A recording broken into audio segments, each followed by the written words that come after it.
Hey guys, welcome back to doremicom channel. We're here with episode 3 of season 2 of the roundtable discussion, Finding the Digital Hobby Game. We're switching gears with the roundtable discussion to talk about the console and PC gaming. There have been many attempts to bring the tabletop and role-playing games, or at least their intellectual property, to the video game format. These attempts have been met with mixed results.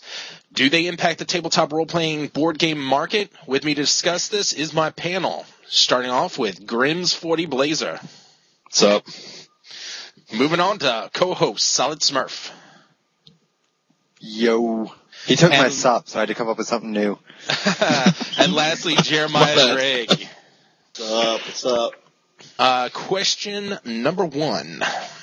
On a scale of 1 to 10, 1 being a poor excuse, 10 being even better than the real thing, overall, how well can the visceral experience of playing a tabletop role-playing game be duplicated in software? And to start us off, we're going to start with Jeremiah Drigg. I mean, the word "can" really, can they do it? It could be done. I mean, do they do it every time? I don't know. We're looking for a number here. On a number, I'd say it can be a 10. I mean, it could be a 10, If they do it right, I mean, this is a visual, media. So, I mean, you're not using your imagination like you do on the tabletop. I mean, you're getting some visual, something to look at. So I say a 10. All right, Smurf, what's your take on this? I'm going to give it a 2 because the cool thing about tabletop games is you're standing at a table across from your opponent. You can touch, you can feel. I mean, it assaults all of your senses, all of them being bombarded at once with awesomeness, and you're never going to have that with a video game. All right. Looking at two pretty much extreme ends of the spectrum. Grims, how you feeling in there? I'm actually splitting the difference. I'm going to give them a 4 for the fact of the matter of if you've ever played like Monopoly online as a video game, how terrible is that? They just can't recreate like the interactivity and the stuff that you have to do on a video game. It's like plug and play, and when you're like playing a tabletop game, it's all about like the person across from you or the group of friends that you have. It's hard to do that with video game. All right. I'm actually going to give it an 8, but it's not an indication of where the software is today. And in order for them to get to that number, quite honestly, they have to veer very strongly off of the actual core game itself because, kind of as it was discussed by the other panel members, video games really is a really different medium. It's got a whole lot of different expectations of the users who actually play video games. So can it actually be better than the tabletop experience even when they try to replicate it? Yes, it can. But are they there yet, or do they do that very often? I would argue no, not even close. Continued debate here, guys. Well, like SolidSmurf said, whenever you're sitting at a tabletop, I think he's talking, whenever I see that, I think he's talking more about the, like, if you're playing like a 40K game, but there's more games than that are out there. Like you have Absolutely. Blood Bowl, which is really a 2-player game, and they have a copy of that on computer or on PC and Xbox, I believe. But it's just awesome. I mean, it's easier for somebody that doesn't know how to play, has played video games all their life. It introduces the medium to a whole new group of people. So, I mean, it's just awesome, dude. I suggest you try out that Blood Bowl. It's really good. The optimist has spoken. Hey, Smurf, do you want to add a little bit more here? I really think I'm an avid gamer of any sorts. I love games. But I know I can sit down and play my PS3 online, and it's not going to have the same feeling, when I sit down at a table and play Joe Schmo from across town. I mean, it's not going to have the same feeling ever. I'm looking solely at multiplayer because you're never going to play if you're sitting at home playing 40K with yourself, You need to get out more. That just sounds I mean, that sounds let's just be awkward there. honest. So You so need to Grim- get out more. So I'm the Grims, ultimate power gaming strategist. So Grims, if we take SolidSmurf's big complaint and we end up having two people have PlayStations or computers in the same room playing the game, does it mean that they're still doomed to never have that kind of experience, or what? Yeah, I mean, how are you going to have a beer with those guys or not? I mean, Let's pretend this is a beer. Hey guys. well, then we get in. I mean, I won't get into question 2, but it's that interactive experience. You'd almost have to have video conferencing while you play the game. Just talking to someone online is simply just not the same, in my opinion. Okay, No. I think that's fair. We're going to go ahead and move on to question 2. We're going to name and rank the 3 biggest hurdles software developers face with honestly translating a tabletop or role-playing game to a video game and providing fan service for the gamers of the unplugged source material. For that, we're going to go ahead and start off with SolidSmurf. Okay, I'm going to go with the first one is going to be user error. I mean, how many times have we logged in to a game and you have some guy that has a bad internet connection and he just can't keep up with other people? You're going to have someone on the other side going, oh, I hate you. You're so slow. Hamster and wheel computer, man. So that's my first one. Just like in 40K, you're going to be sitting across with someone who takes an hour to move 3 miniatures. The second hurdle, I think, is going to be parents not monitoring their kids with video games. Just because they go and play the tabletop game doesn't necessarily mean that the game visually from a software is going to be right for the kid. You got to make that decision for yourself. And thirdly, I think it's going to be money. People have invested hundreds of dollars into their armies, tabletop armies. Why do they need to go spend another $60 on a PC version of it? All right. Grims, That's you're what- up. I think the biggest hurdle is creating that interactive experience. First off, that's the largest. Like I said, you almost need like video conferencing. If you're playing like a true version of like a tabletop game or RPG, I feel, to get like that homey experience. And next, I said implementation of house rules. How software developers are never going to let you just tweak their game as you want. So I think that's a big hurdle for people that just want to, get together, create their own little rules and funds. They can't do that. They won't allow to do that. No one's going to open their IP. And the last, I think, is actually creating a game that makes people want to get online and play together in that sort of classic tabletop feel. And I think that's just, there aren't too many games. You can name them on almost a list of your hands of the games that have last decades, or more. And I think it's hard to recreate in a video game atmosphere, period. All right. Jeremiah, you're up. I'd have to say one of the biggest things that they're going to have to, get past, the one hurdle is going to be the fans of that game. Are you going to make that game right? Are you going to make it feel right? Like Grim said, you've got to get that experience. And I agree with him. Like whenever he was saying, and I understand what you mean about being in that group of people. There is a certain experience that you have whenever you are within a group and interacting personally, rather than through a computer. So I can understand that.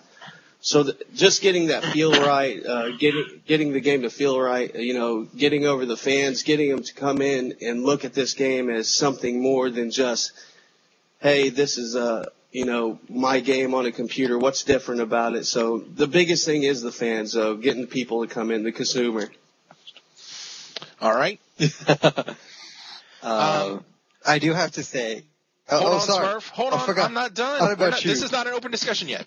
All right. Nobody listens to you. That's right.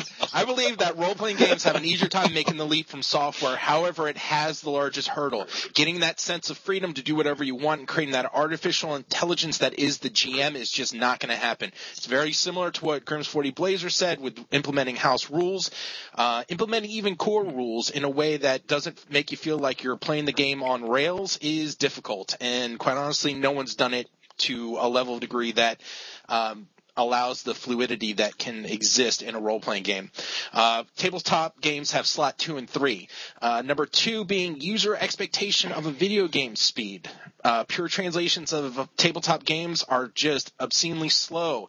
And here I'm actually going to point out the game that Jeremiah Drigg talked about with Blood Bowl. You play that on the original settings where you're playing the true board game feel, and not being able to literally just pick up a model and move it like you do on the board, but literally having to use your controller to get over. Oh, did I get the right guy? Okay, click.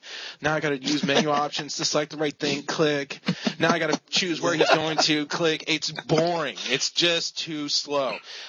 Bottom line. Okay, so number 3 is the tabletop playing surface itself. We've seen this for those of you who have gone out and utilized a Vassal type system of, when you are looking at a tabletop game that's going on, your eyes can actually focus on the model, see the exceptional detail of the model, and view the entire tabletop surface in a matter of half a second. Dealing with the translation of zooming in to actually get a sense of the game that's being played, as well as back so you can play the strategy. That to me is hurdle number 3. And after that, I think I'm ready to open this up. So who wants to say that their hurdle was the worst one? Bring it. And the crowd goes silent. No one. Crickets. There is another hurdle that we've left out, and that is dice. I mean, how many times would it be easy for someone to go, oh, this program sucks, it's ruining my dice rolls, Yes, we have heard that very often from the person who brought that up as an issue. Yes, I agree. The notion of random is not very well comprehended in software. No, absolutely, Smurf. I got to give you credit for giving an item number 4, which really kind of tops your list. Jeremiah I mean, at least when you have your own dice, you can go and burn them. I hate these. When you have digital dice, there is nothing you can do. Absolutely. They just hate you forever. Everyone hates perfect probabilities that they run. Yep. Everyone hates perfect probabilities, but at the same time, when it's not perfect in that whole bell-shaped curve of what you can roll on 2 dice, for instance, you end up with people going, "This game is slanted. I can't believe I charged in there with 5 guys against 2 and lost." But that happens on the tabletop too. So Jeremiah. But what happens when the computer? I'm cutting you off. Jeremiah and Grims. Jeremiah and Grims, your turn. Throw some more out there. Okay, they're done. Smurf, you're back on.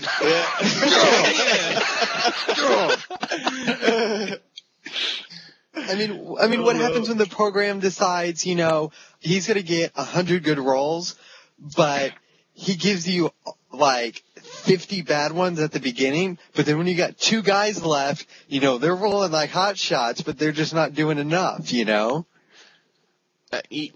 bring up a really good point. I would actually argue that that's not really a big issue because tabletop gaming in general, when it's purely translated, is, again, too slow. So dice rolls won't really matter because no one's going to wait past turn 1, right?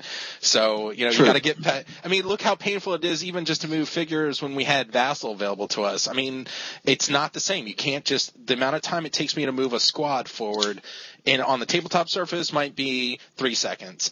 On in an online game – what? But look at it this way. Okay, biggest problem with Vassal. You have to go select, click, click, click, click, click, click, click, click, click. Yay, I moved an inch.